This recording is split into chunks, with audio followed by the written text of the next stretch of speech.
Hey, what up? I be that Sequential Geek. Welcome to my channel. This is like a callback vid. That's right, I'm calling back a couple of videos. Comic book haul number 40. In that video, I showed off this mini suitcase that I was using back in the day when I was living single digits. Little mini me back as a kid. It's still in pretty good shape. And I was showing off the contents of it. I hadn't opened this up pretty much since I was in middle school. And it's got, right now I'm just using it to house a spare laptop. Look at this little clasp right there. It's cool. It had a bunch of old trading cards in it. And being the geek that I am, I discarded the baseball cards and football cards that made up 90% of it. I think there were like 100 football cards. I got them set aside someplace. I got to bring over to a shop and get some feedback on it. Because I went out and got the Ultra Pro Platinum sleeves, 9 cards of sleeves for my ET cards and the Star Wars cards. I just want to go through, show them off, show you what I got here. That's right. Talking 1982, ladies and gentlemen. 1982. Let's check it out. The other video, by the way, that I want to call back, give a mention to, is the comic book haul 67, Extra-Terrestrial Encounters, where I showed the clips of these ETs in the Star Wars movie Phantom Menace prequel. I know they are shown as part of the Galactic Senate in Phantom Menace. I'm pretty sure also Attack of the Clones. So that's pretty dope. That's pretty cool. I love that. I love that touch. It's like a word of mouth. I actually found out about E.T. in the corner, off to the side, the Galactic Senate, through word of mouth. Not through the internet, is my point. Here we have Gertie, Drew Barrymore, at the age of 6, saying goodbye to E.T. He's going back to that galaxy far, far away. 1982. This is directed by Steven Spielberg. Believe it or not, co-produced by Kathleen Kennedy. Oh my gosh. How did she go from this amazing movie to the garbage of the last 3 Star Wars movies? I mean, it's thanks to her I'm fond of the prequel movies now. So there's Drew Barrymore. This is her breakout movie. And as well, this is the breakout movie for this actor, Henry Thomas, if I got that name right. He went on to do, I know he was in Gangs of New York by Martin Scorsese. He was the childhood friend of Leonardo DiCaprio's character. So here he is, Elliot. The friends. Our man E.T. here.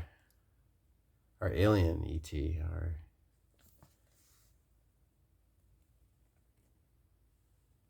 happy alien friend. Cat influenced, inspired by the cat. E.T. There he is, doing what he has to do to pay the rent. Because you know deep down who this movie is about.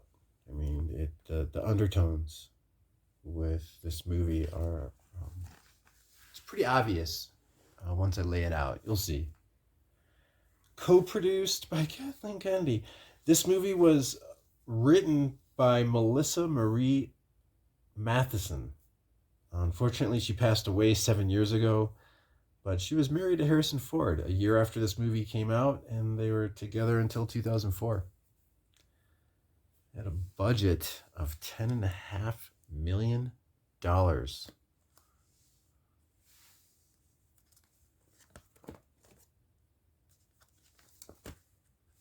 So let me see if I can go through these. Here he is. What's up?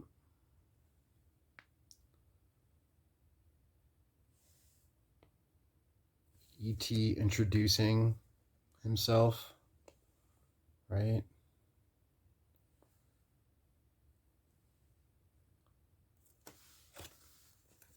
Whatever he's actually introducing to Elliot, I mean, looks like they're a little strung out right there. Chalky. I don't know who he thinks he's talking to right there at that moment, all loaded. His eyes fully dilated. Pretty much gave it away who this movie's about, but there he is. Hugely inspirational.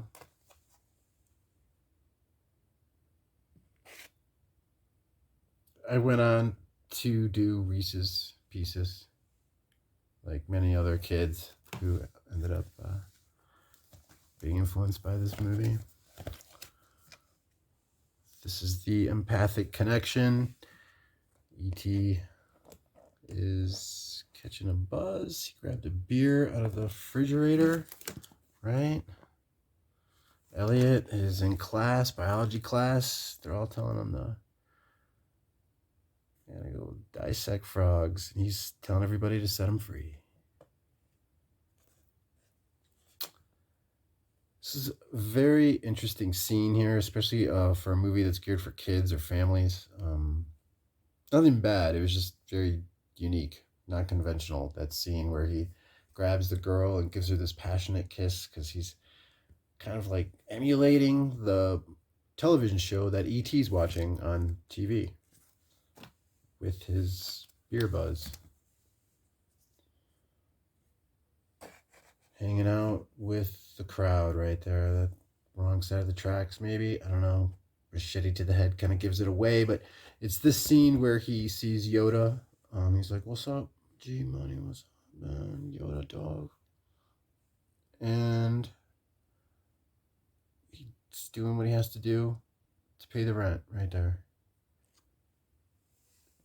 Look at him. Don't judge me. I don't know if I'm giving too much away who this movie's about. Spectacular film. Really.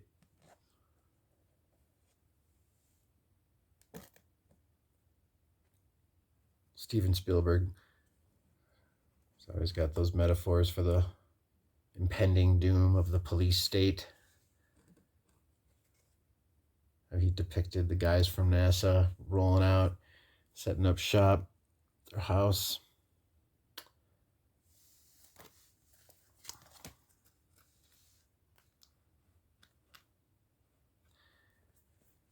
And it's the consequences right here.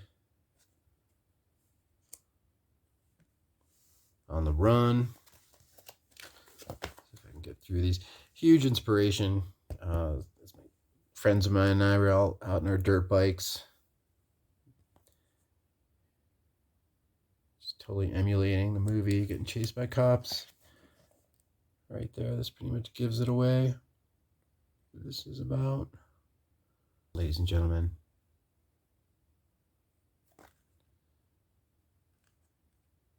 It's about the childhood of Mo.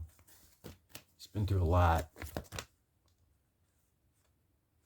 Persevere, you turn on your Heartlight. So when these cards came out, I don't think the original cut of the movie showed the inside of the ship. Pretty sure it didn't. So when we had these cards and showing scenes like, the inside there, I don't think they showed that until later releases, later cuts of the movie. Really nice image right there.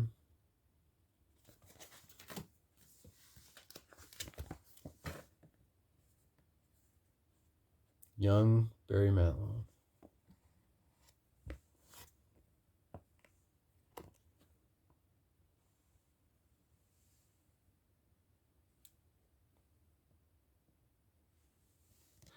Getting an unused checklist was really hard to find. I remember that. Sorting through doubles. So here we go. Just out of all those years of spending money, collecting, returnable cans, bottles on the way to the Reading Railroad Express. Reading Railroad Express. Yeah, that was the name of the bookstore. It had a bunch of candy, magazines, a bunch of those turn racks. I didn't keep up with when comics came out. I was just, or when the latest trend was beginning. So, you take what you can get. I really like this Sir Alec Guinness card. It's pretty cool. Grand Moff Tarkin's a little beat up right there, but it's psyched. This one's got some staining on it.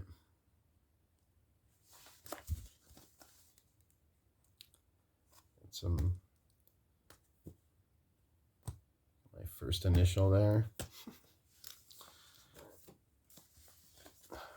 Cool. I like that Topps put these puzzles on the back.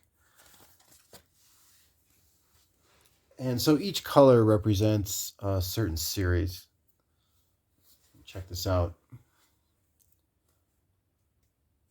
All right, so right there you got Beckett.com.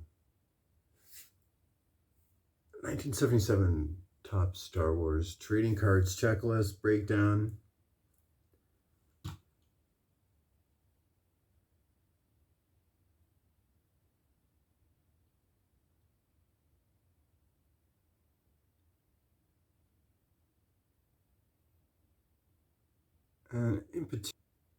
Yeah, this one is the most sought after, by the way.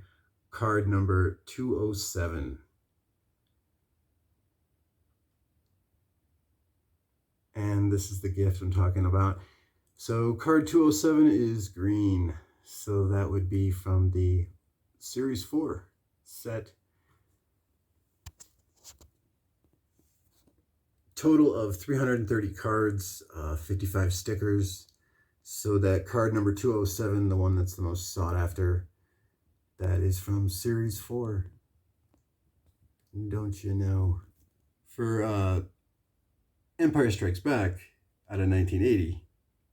I like this artwork here, by the way, for the packaging. Anyway, red is the first series, I believe. Ralph McQuarrie.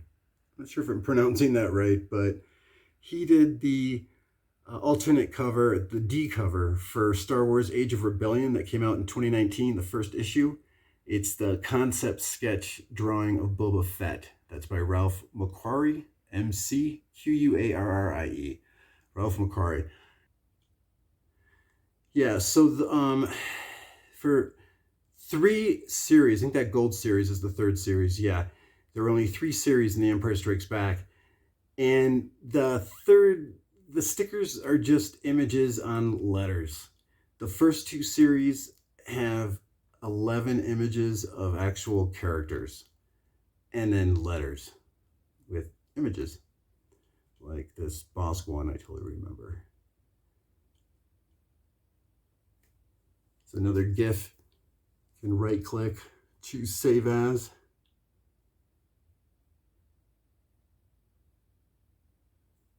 Pretty cool, huh?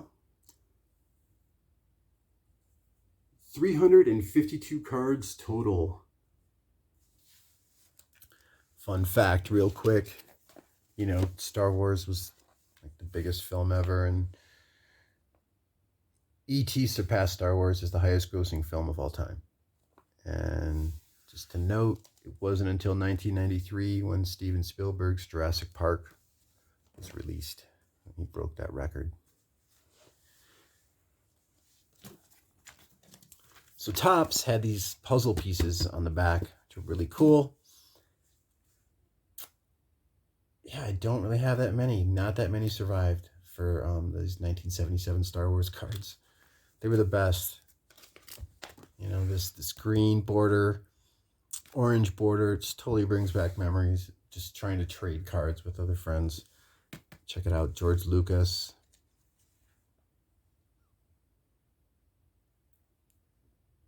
I really dig these cards that have like these behind the scenes images with him.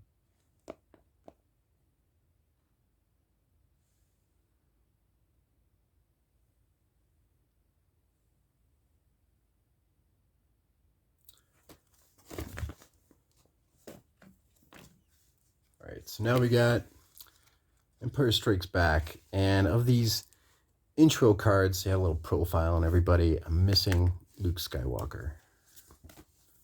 It's got like a little background on everybody. Like 20 years old. Classification, human.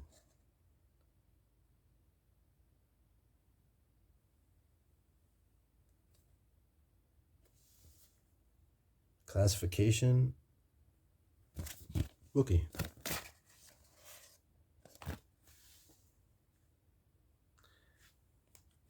Psyched to have both the Yoda and Darth Vader.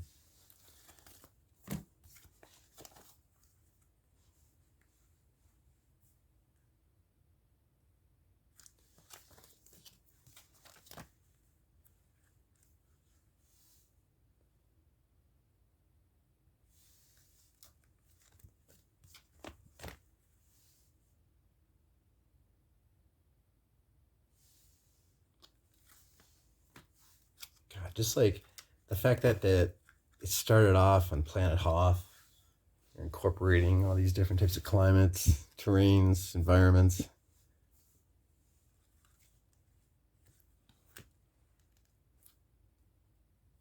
I have yet to see Isaac Asimov's Foundation.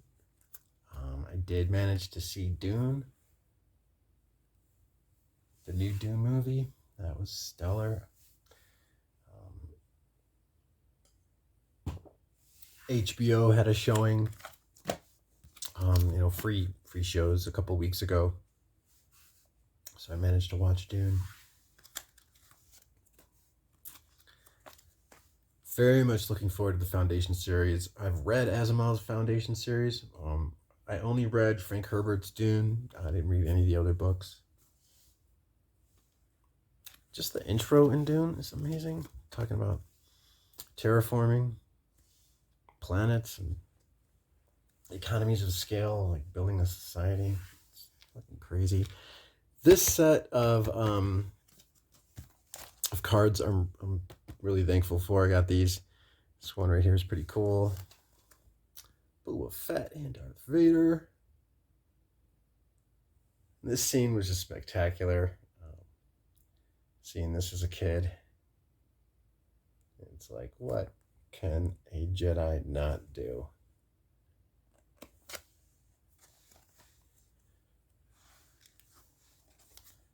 Yeah, this one's pretty cool. Look at that. And I love how, like, when Darth Vader first meets Luke Skywalker in this scene, if you watch, he first fights him with one hand. It's like he's just totally toying with him. These sets right here are pretty cool.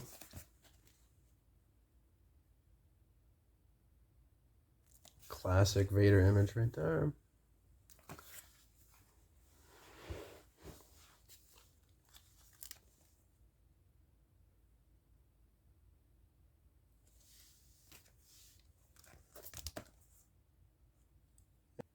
Joe Johnston. So if you get a chance, keep an eye out for the Star Wars Sketchbook.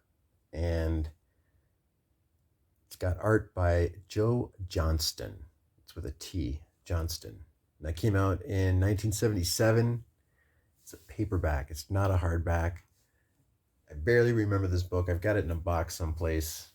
And it's this 96-page paperback that has all his sketch work that he did for the Star Wars movie, Joe Johnston.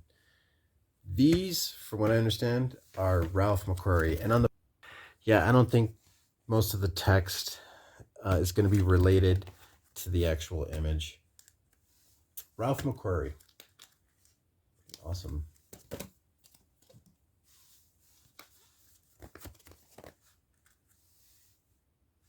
Couple of unused checklists.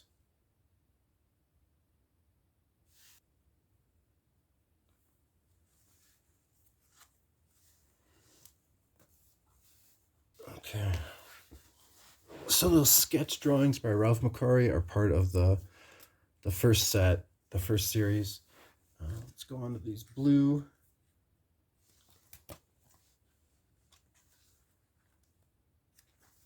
Revisiting Hoth. Going on to the third series, which I don't have much of. That's these illustrations of characters, the gold border. Still pretty cool images though. Oh yeah, FX7. Arms kept popping out of that figure.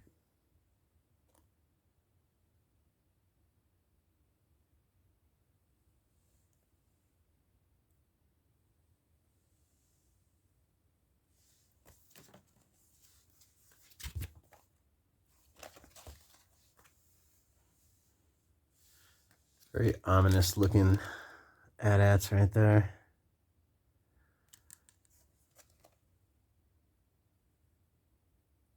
These are really nice.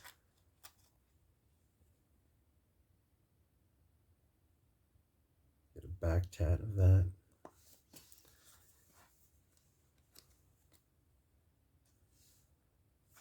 So you look at this right here.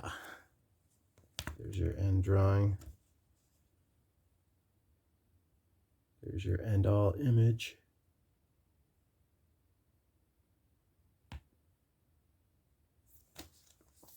So you've got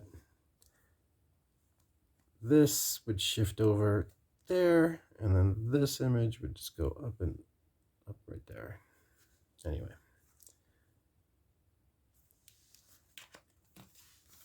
It's about a little kiss. Little smooch smooch. And for 1983, by the way, this is the last card in the set. There's 220 cards, and 220 is the checklist. Portrait of Chewbacca is the last card in the last series. There's only 2 series for Return of the Jedi. So the last movie of the first trilogy of Star Wars. And it says on the back, interestingly enough, where do they go from here? Check it out. Although the adventures of Han Solo, Princess Leia, and the young Luke Skywalker are over, the Star Wars saga is not. Future films in the series will explore the rise of the evil empire and the eventual destiny of the galaxy. That is where we go from here, ladies and gentlemen. And this is from TCDB. Those GIFs, those are from Beckett.com. It's the owner of CBCS. And yeah, so they got each card here itemized. You can click on it, check out a view of it. We got here 132 right here. That is the last card, 133, I think. Let's check it out. Yeah, 133 is the first card of the second series. There's only 2. All right, so here is the Return of the Jedi end image. So these 2 right here, actually on the left, or excuse me, on the right side. So they would go like that. It's part of his spear. So I need those 4 in the lower left.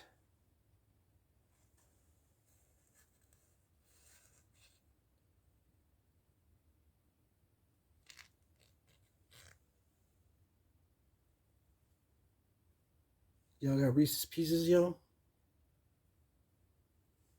Reese's Pieces? You like Reese's Pieces, John? Peace.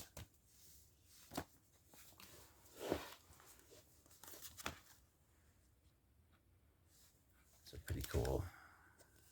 Psyched. Oh, yeah. Oh, yeah. Look at that. The man.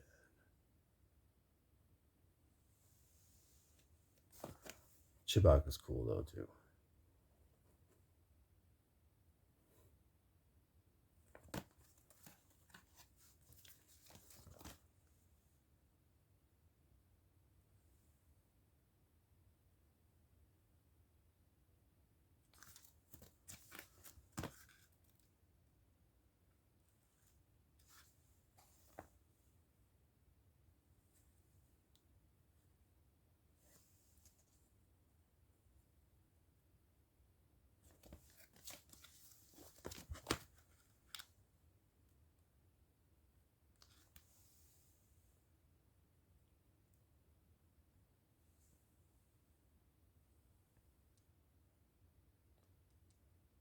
Let me know if any of these are sought after. I doubt it. I've looked online. These are going for anywhere from free to $1.50 a card. But then, you buy in bulk, a full set. Somebody is probably selling this same set for $5 or a trade. Didn't look into it too much, but yeah, there's like entire sets, like the same set that you're looking at, going for $8. I think I saw somebody was selling theirs for. It's a nice Boba Fett card.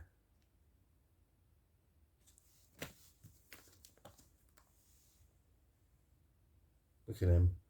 Get me out of here. Even as a ghost, you pull me back in. Really.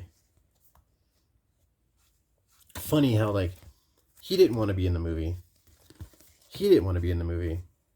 But then they had to bring him back in for the third one to try and make up for the screw-ups of his total ridiculous death. Pretty awful slap in the face. If I had known that he was going to end up the way he did, I wouldn't have given a shit about Star Wars. That's a fact.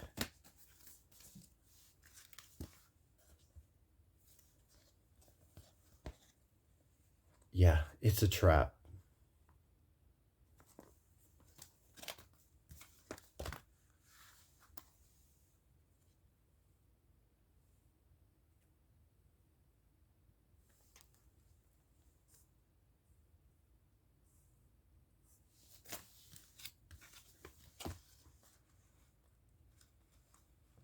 So they used Ewoks because they didn't think a planet of Wookiees would have as marketable merchandise as an Ewok. So they created Ewoks. Sort of like how that Mandalorian little Yoda guy, he's like a Funko Pop. If Funko Pops didn't exist, that little Yoda guy would not have existed. Whatever. People still like Mandalorian shit. These guys I thought were cool as shit. One of these speeders. I'll take 4. It's like my favorite vehicle right here.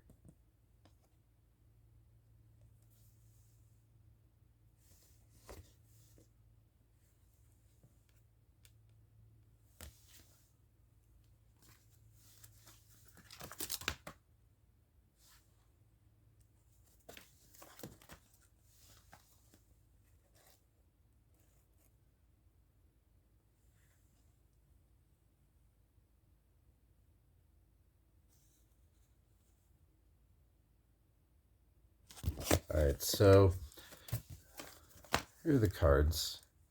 Nice set. Star Wars cards from the childhood.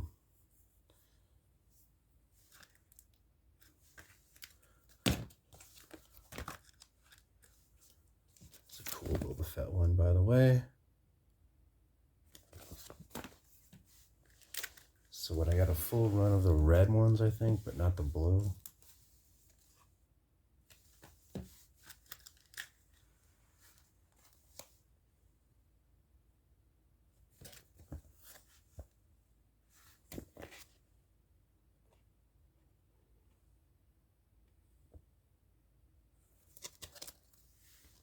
Those are great. Those scenes right there, the whole group of armies that are not CGI.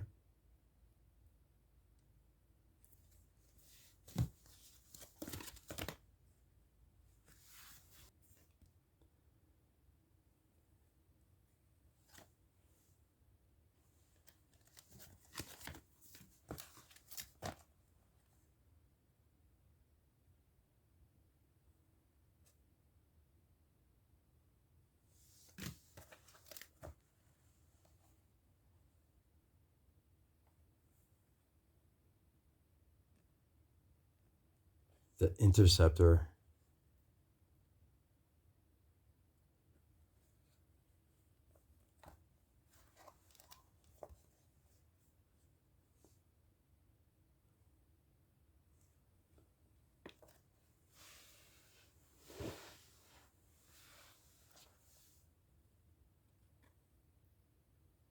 it was cool seeing this half finished Death Star, but the movie Return of the Jedi, so awful. It was such a remake of the first movie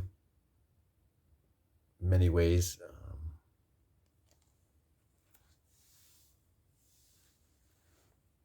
Yeah, I'll go with Revenge of the Sith, A New Hope, and Empire Strikes Back. That's my trilogy. That's all I need.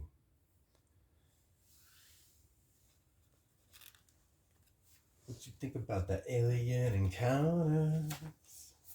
Did you like that? Did you like that alien encounters? All right, I just want to go through 3 comics that have to do with alien encounters. All right, Trespasser. Christian Rossi. This guy's artwork reminds me a lot of Eduardo Risso. He's the artist on 100 Bullets. Also check out Chicanos.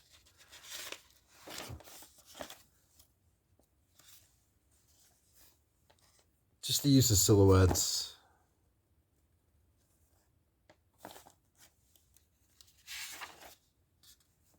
Body language. I think Risso gets a lot more into detail with styles of clothing, but then again,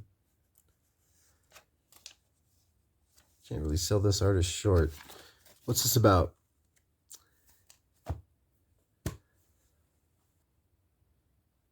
So The Road came out in 2009. It's described as America in a post-apocalyptic future. It's a survival film. It's directed by John Hillcoat, written by Joe Penhall, based on the 2006 novel of the same name, The Road, by Cormac McCarthy. The film stars Viggo Mortensen, and it's just his father and his son in this post-apocalyptic wasteland trying to get by. It's just like a very slow, steady-paced movie. It's not your traditional paced, formulaic Hollywood movie. So Trespasser got optioned for a film back in 2018. Jason Fuchs. He's the Wonder Woman co-writer.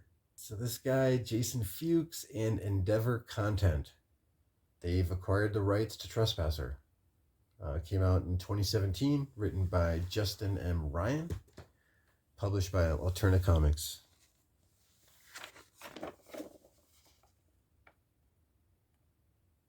All right, Justin Ryan, artist, Christian Rossi. Christian Rossi did Rad Rose. He's done a lot of other works with Alterna Comics. I don't know what he's done outside of Alterna, as a matter of fact. So these people have to check their food. Like, so when they go hunting, they find a deer that they shot, they find something in a trap, they always have to check their food for on a Geiger counter for radiation levels. They don't exactly explain how things got to this point. Sort of like that movie, The Road, as well. These people are like a ship, a sailboat without a sail, or sailboat without a breeze. They're stuck. Life is stagnant. And what's on their mind is surviving, not starving. They need food. He checks it with the Geiger counter right here. It's not safe to eat. So they don't really explain in the book if he was looking for an alien or if he's seen an alien before, or they don't quite define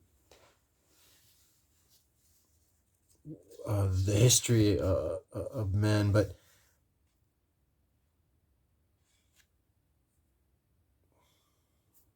he doesn't seem too astonished to find this alien caught in this animal trap.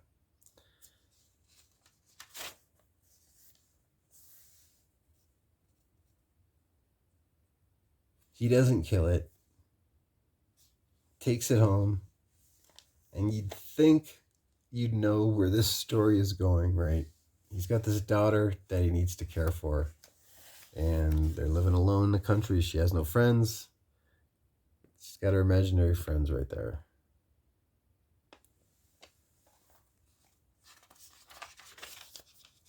So the cool thing about these Alterna Giants is they'll take a story arc, an entire story arc, and because it's printed on newsprint, right, it's got that nice old school smell.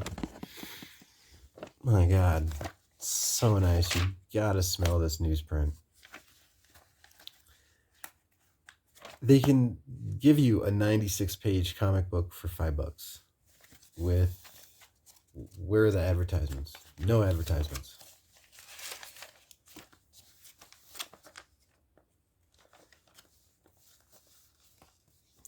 So they encounter the alien. You think he's going to nurse this guy back to health. And he doesn't.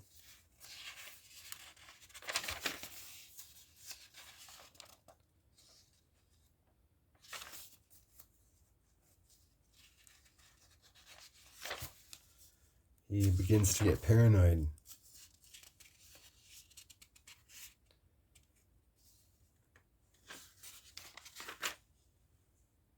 It's the cover for the second issue.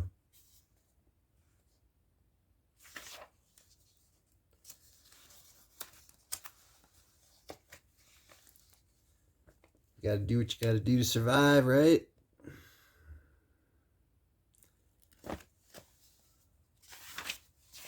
So this alien's friends come looking for him. And they eventually find out that he ate their friend. He's getting sick.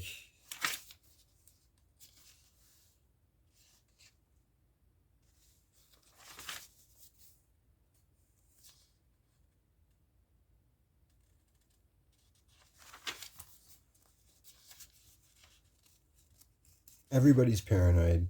He keeps warning his daughter.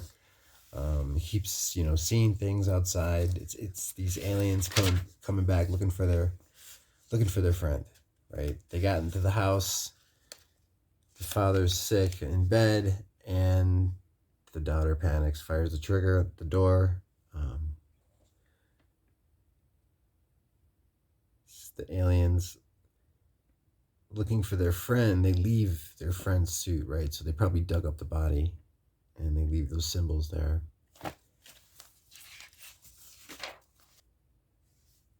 And they find their dog with something popping out of its head.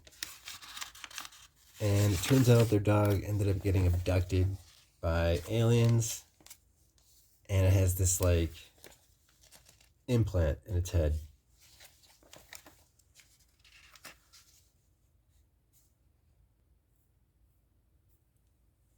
The owner, the father, holds the dog down, rips out the implant.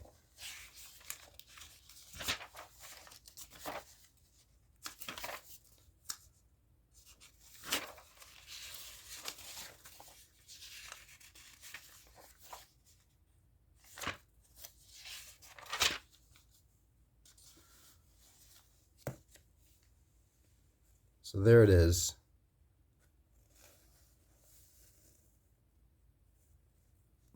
Dog pretty much dies right afterwards. So they're freaking out. They're starving. He's developing these, what you want to call them, boils.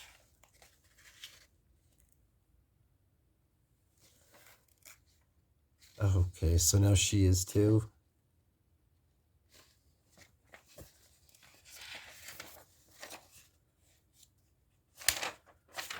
She's dying, and these aliens, they want to know what happened to their friend. They pretty much know. Great use of silhouettes. Just that spotlight. Rope. He's trying to come to terms with what he's done. And he's basically just like, hey, I totally screwed up. He's hit a bottom, and now he's begging for their help. And they go inside the house, take off with the kid. Great artwork for this newsprint, by the way. So she wakes up at a military base. They said that they found her.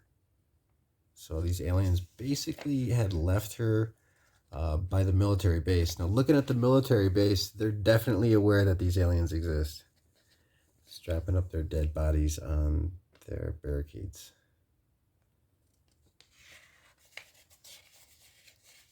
She goes out into the country, finds her dad.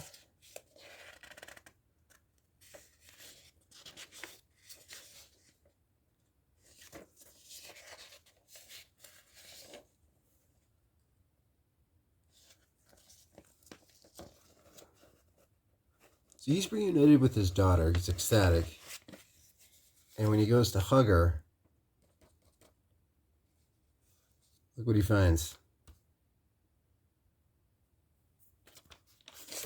He doesn't make a big deal about it.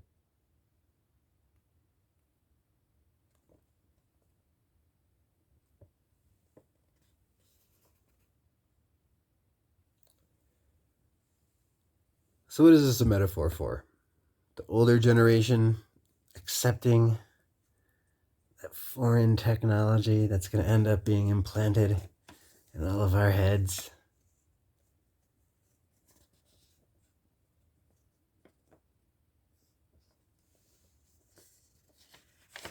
There's her dog. A new age, a new era.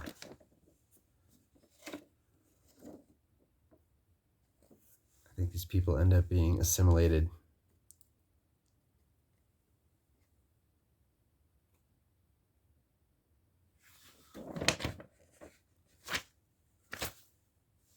And there's your Trespasser story. I think the original issues were around, I think now their comics are $1.99, but when this originally came out, they were, I believe these were $1.50. Original price. Trespasser of Alterna Comics, written by Justin M. Ryan with art by Christian Rossi. Next up, Fort. I love this comic. Did I like this book? I did like this book. I loved it because it didn't take me where I expected it to go. I loved it because even though the pace was slow, it was gripping. The art kept me going. The faces are not like Eduardo Risso. I like the faces, even though there's the use of all the silhouettes. There is detail in the style of clothing, by the way, but just, man, just like the detail, the attention to detail with the setting, it doesn't feel like, okay, it's on a farm, so I'm going to do a generic farm. I'm just going to do the minimum possible to have it be a farm. If he did, he pulled it off. If you all think he did, maybe in a way he did. You know, if you think about it, you look at the silhouettes. You know, he's on a farm, basic looking farm, but he pulled it off for me. You know, it does have the basic farm chairs and how you would picture a old school farm bed to be. But look at that. Just those drawings with the rain, and yeah, he didn't have to draw a lot of details with plants. He would just do like a silhouette.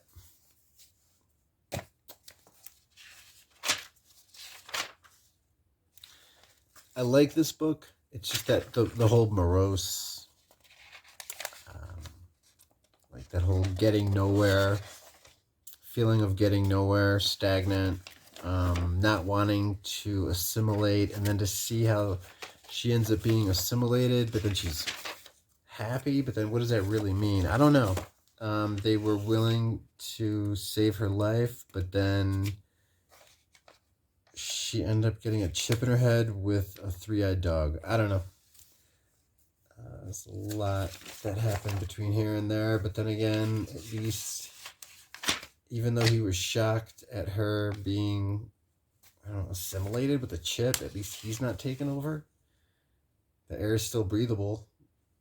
He's still able to farm. He's still getting by. So he accidentally blew a hole in his roof. Looks like it's still there after all these years. He's gray-haired. So I don't know how good he's got it. They found a gun that the alien had, and when they went to test it out, it blew a hole through their roof.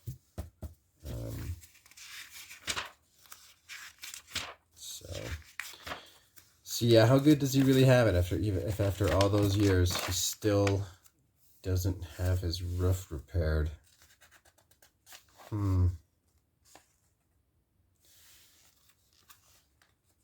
He got reunited at least. Yeah, it's bittersweet, I guess, in a sense. I mean, it's like they dragged it out. You have the morose. He loses his dog, and then the aliens take away his daughter. You've got the humans are all surrounded on their base. Those dead bodies hanging up. Interesting how after that dog died, she has the same type of dog, but it's got 3 eyes. What do you think? I'm not crazy about the ending. I don't like the idea of her ending up with that chip in her head, and this dude's all alone. His house still isn't repaired, and I mean, it's cool that they got reunited, but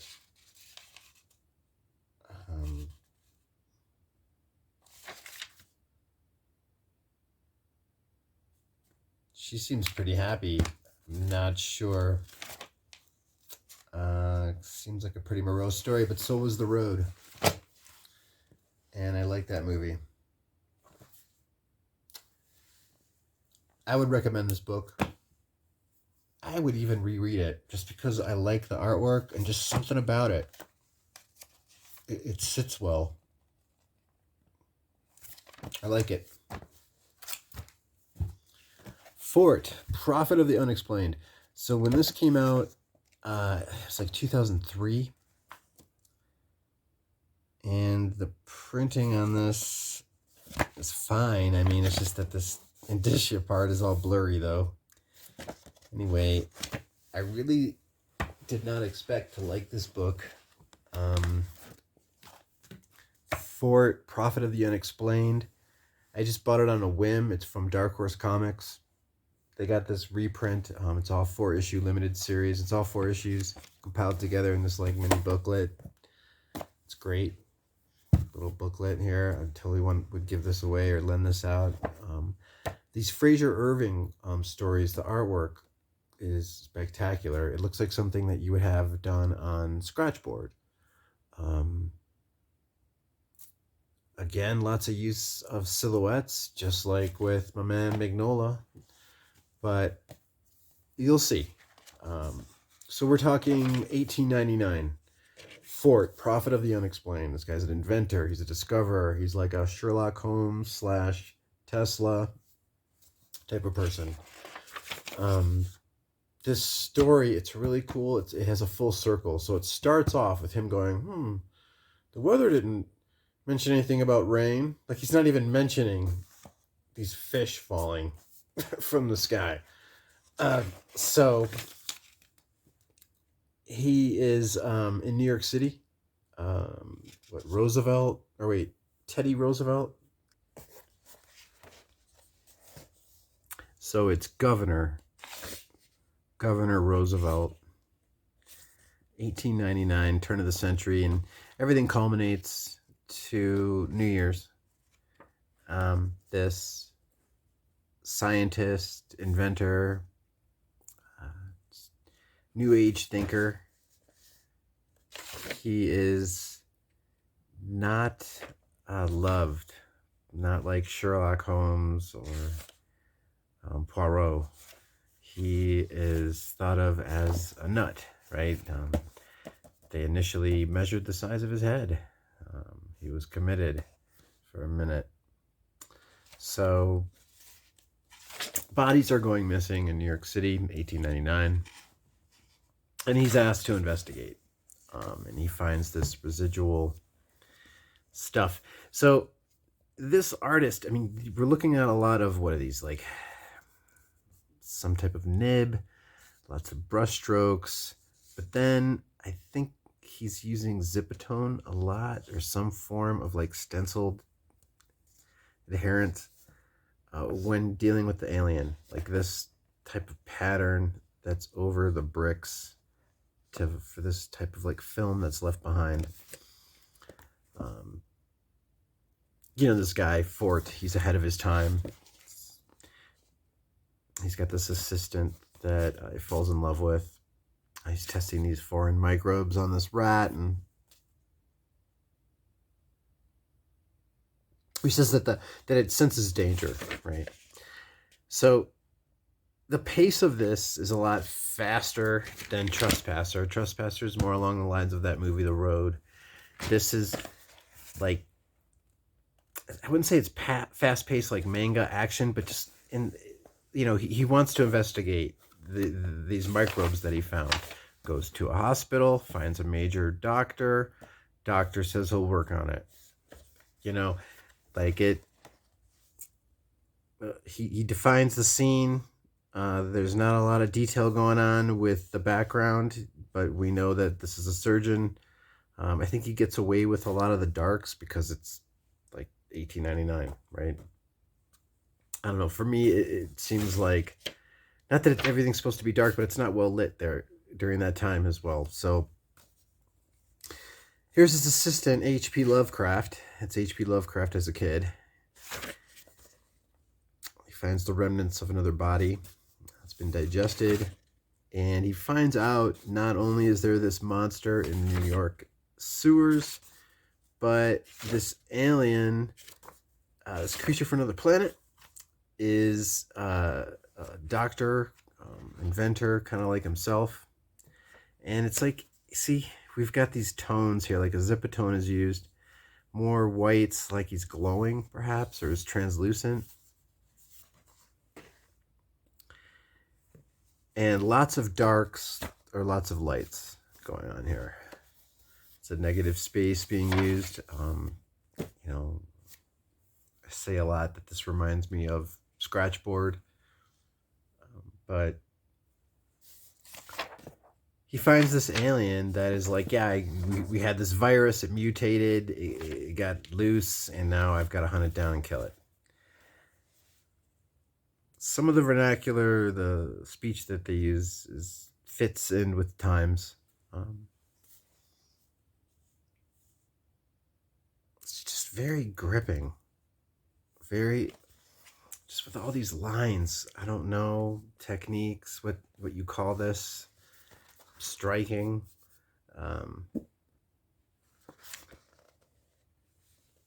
This monster.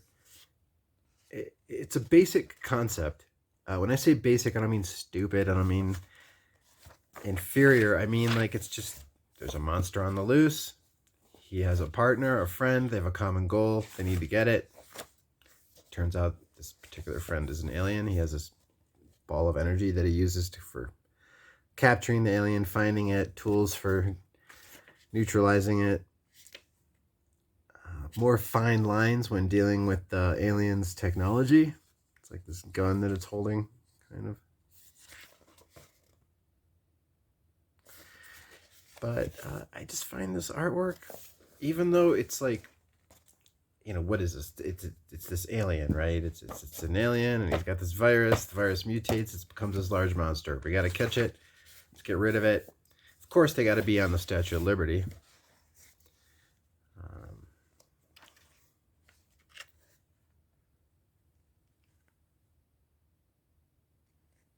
That line work right there. I find that stunning. This creature's going out. And he slides down the contours of Statue of Liberty's robe.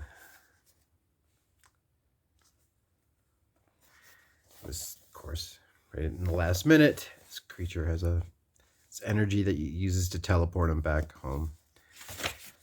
Back to his home, where he can stow the alien away. I think the alien's name is Yahir, Y-H-I-R.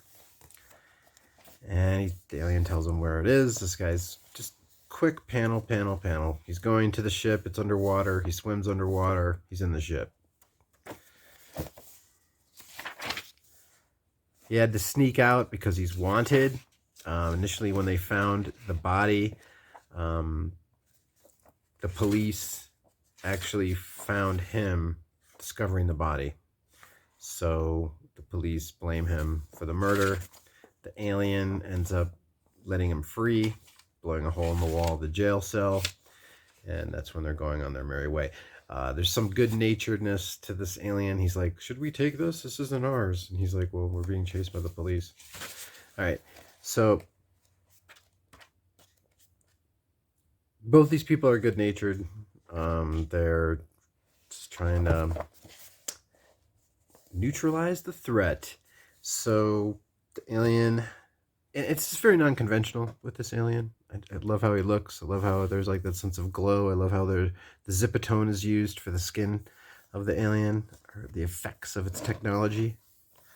It seems like everything else is more of brushstrokes or nib.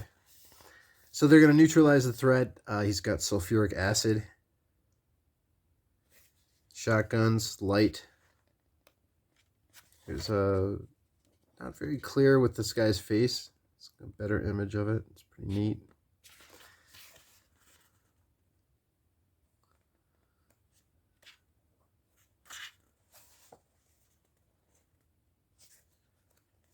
So they're hunting it down, and of course it ends up at Governor. It's Governor Roosevelt's home. He's like, what the hell? There's Roosevelt.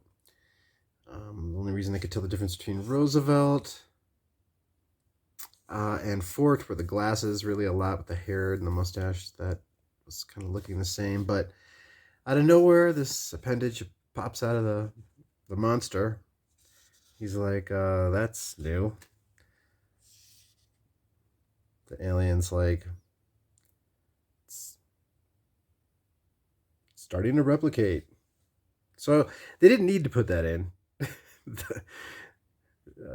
But do I make you horny, baby? Yeah, this is this virus, this mutated creature here, this ET is ready to go.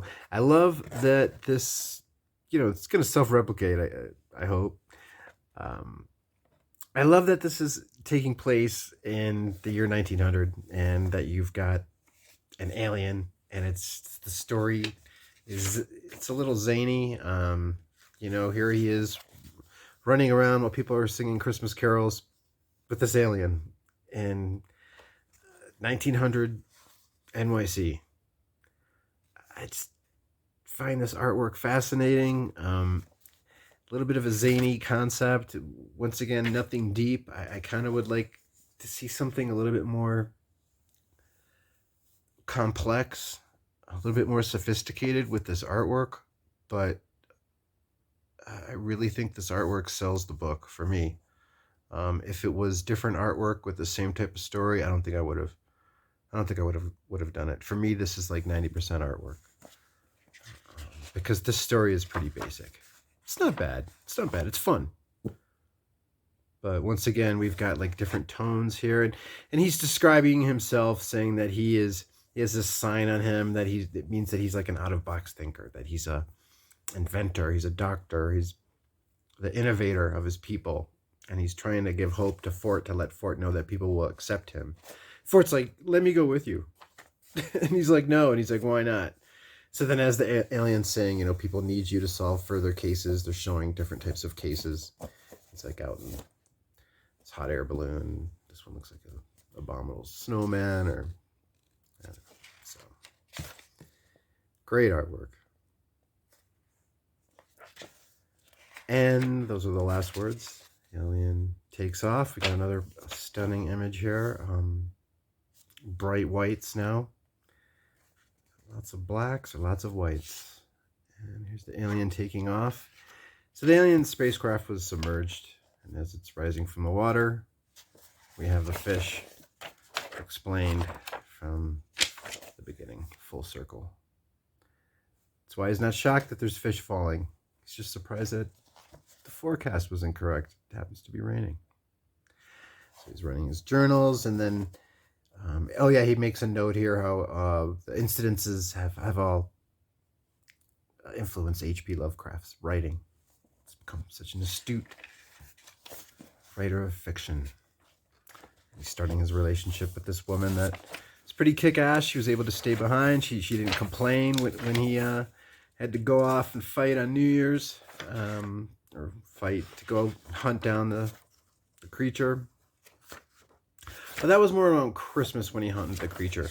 So he gets a notification. The governor, Roosevelt, stops by and notifies him on just before New Year's that the creature's back.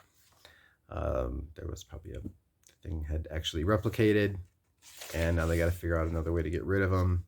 And he ends up filling the creature with some explosives that he has. He wasn't able to light them on fire, though.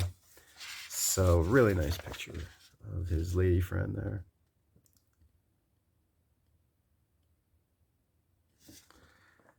But the fireworks from New Year's end up being the catalyst to blow up this creature. Of course.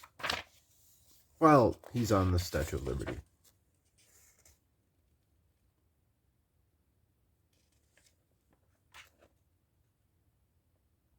And he is for it. Prophet of the Unexplained, goddammit.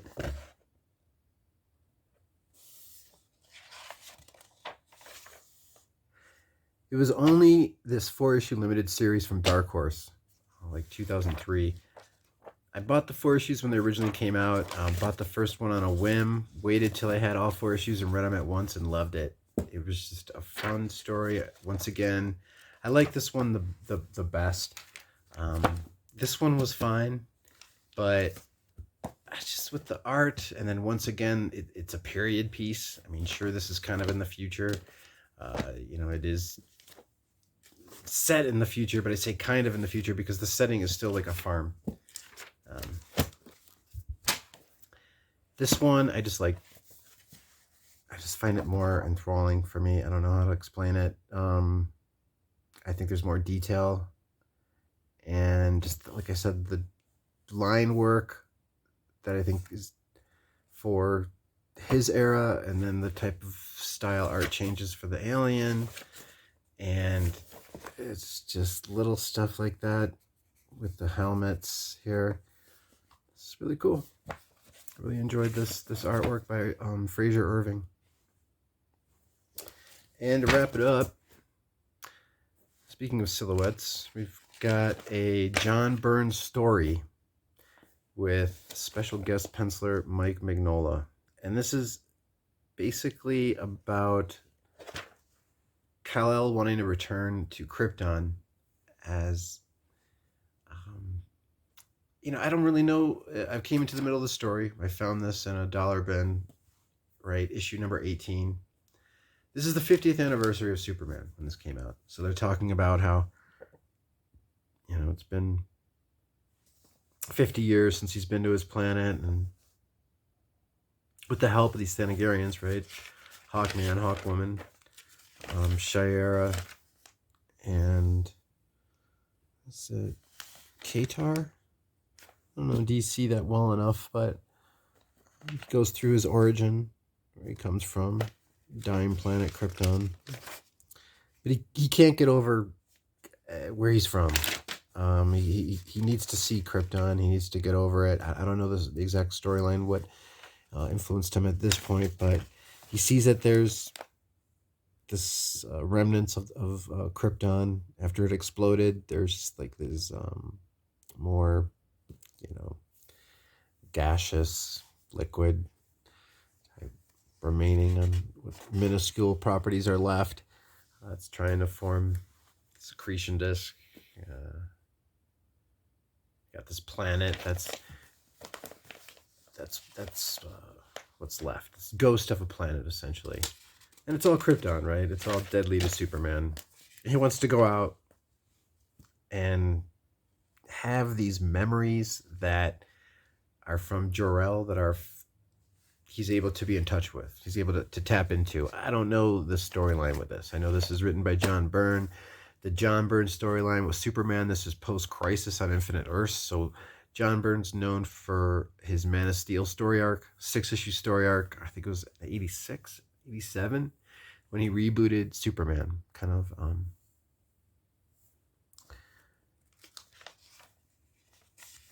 did a little bit of like what Joe Quesada did with Marvel, in the sense where, like, you know, he wanted to put the genie back in the bottle, where he didn't want Spider-Man and Mary Jane to be married anymore. But then dumbass Quesada had to have, like, Spider-Man reveal his identity. I don't know, Quesada's not the best example, but because, you know, John Byrne had rebooted Superman, essentially, and had made a lot of his extraordinary feats more of the past, and he gave him a little bit more limitations, in the sense where he can't just, like, push the moon, have it not affect anything on Earth, or, you know, have him, can't just lift a building up by the corner. Sort of like the old tropes of Superman that the current Marvel Gladiator's powers play off of. Anyway, Superman needs oxygen, for example, if he goes out into space. So he's got to wear this Thanagarian suit that, it's cool, you know, John Byrne, he's got to mention little innuendos, like how they line the suit with lead to protect him from the radiation of kryptonite. In particular, you know, to go a little bit deeper, John Byrne's like, yeah, you know, she points out how they had to line the suit on the inside, not on the outside, because the debris might chip some of the lead off. Makes sense. She's so smart. So there she is. She's got that lead lining material, polymer, I think is what they called it.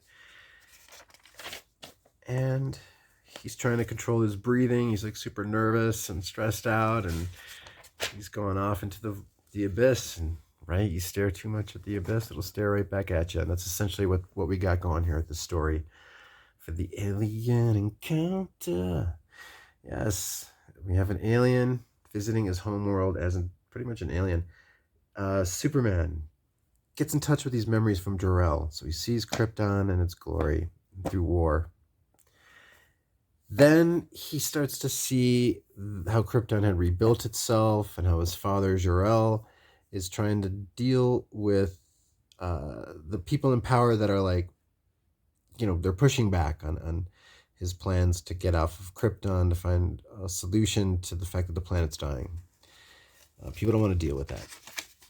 There's a plague that's going on. He is now, like, hallucinating. There's the memories from Jor-El, but then I think he's, like, extrapolating a lot of stuff based on his just delusional state.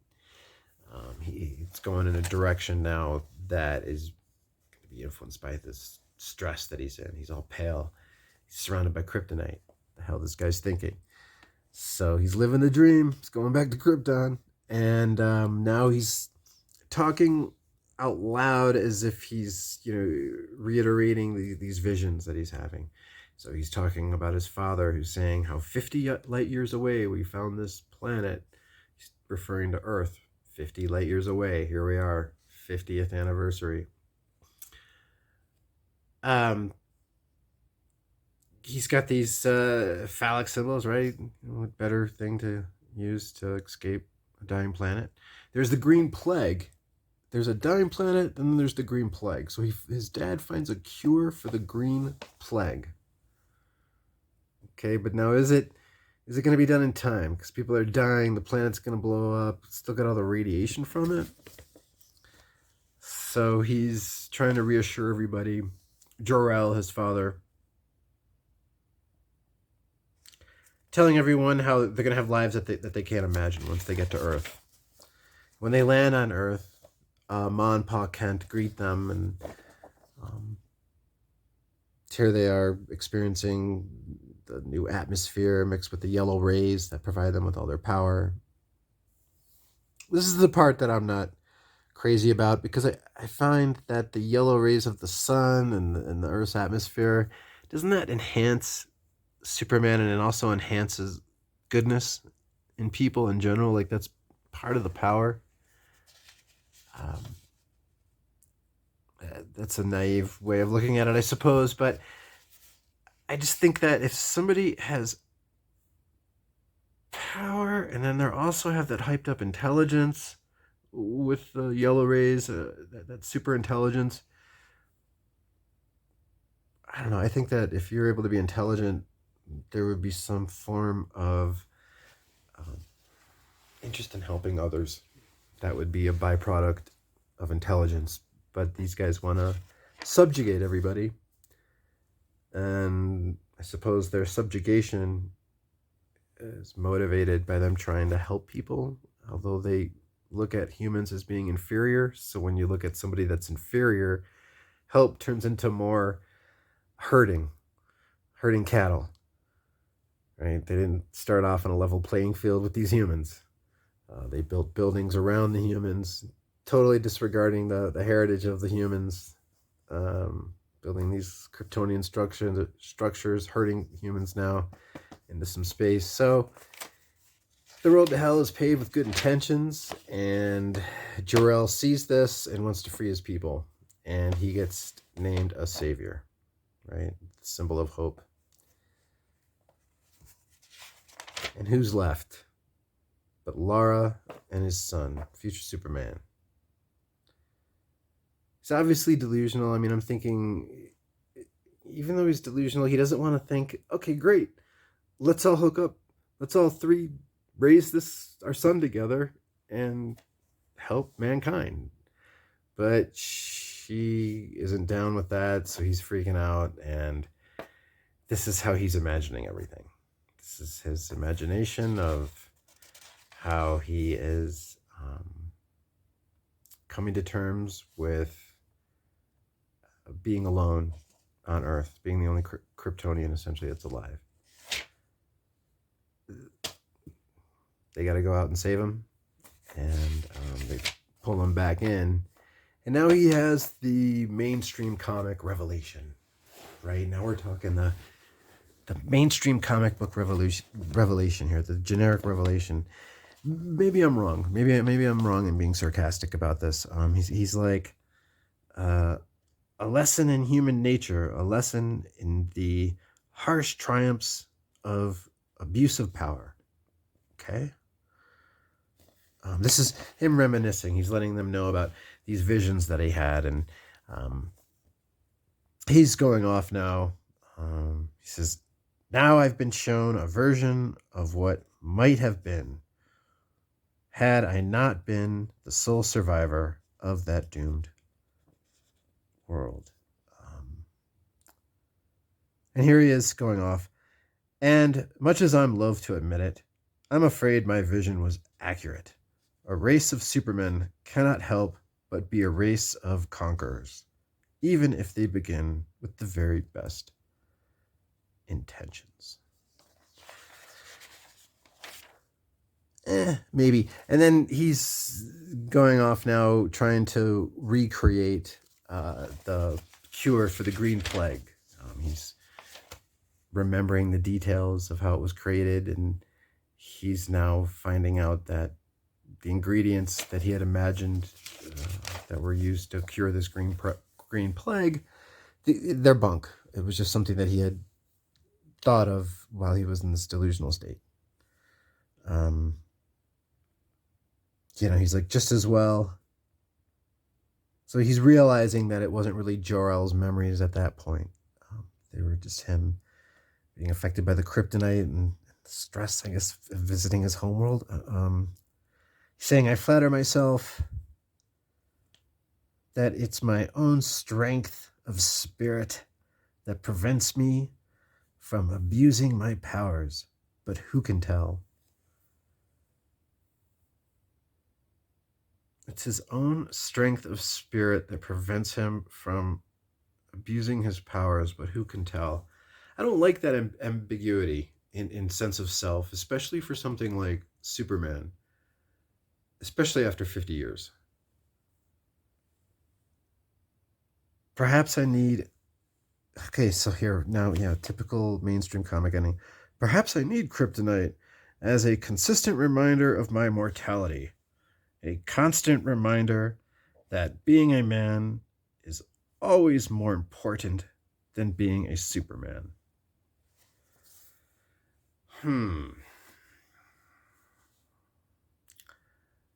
think it's important that he needs to be reminded that he's among, these mortals, these regular humans, as much as he wants to consider himself an Earthling, or adopt Earth as his homeworld. But he's not mortal, and trying to compare himself to man, I don't know. I just find it too much of tying everything together just for the sake of having a one shot, and that whole sense of just not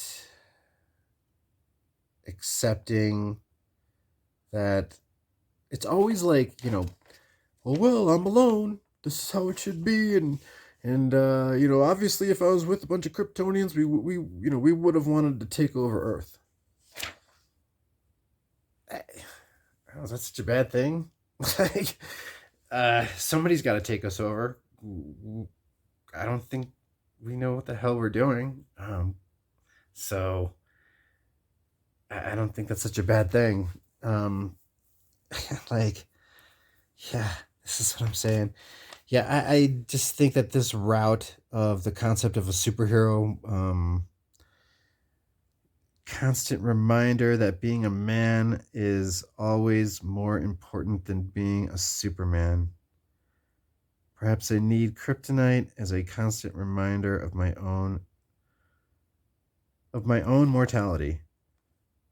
He does not need. No, he's practically immortal. The man is pretty much immortal. I don't know. I don't dig this comic. The whole thing I thought was weird. I didn't find it even to be like a Man of Tomorrow, like that Alan Moore type story. I just found this to be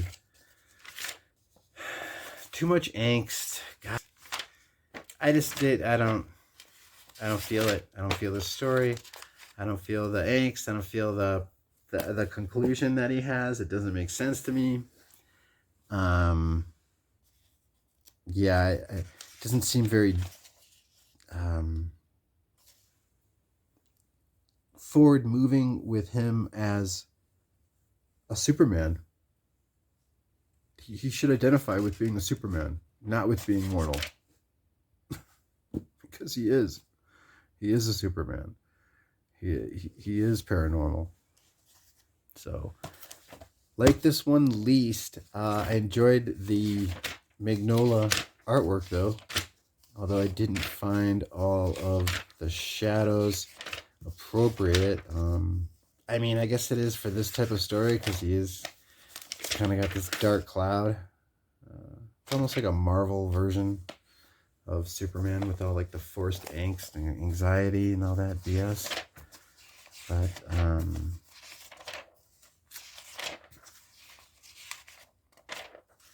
let me know what you think of Superman number 18 by John Byrne, art by Mike Mignola. This was my least favorite one.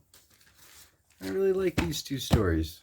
So let me know what you think about these alien encounters. Thank you for watching. I'll be that Sequential Geek. Y'all take care. Be safe. Peace.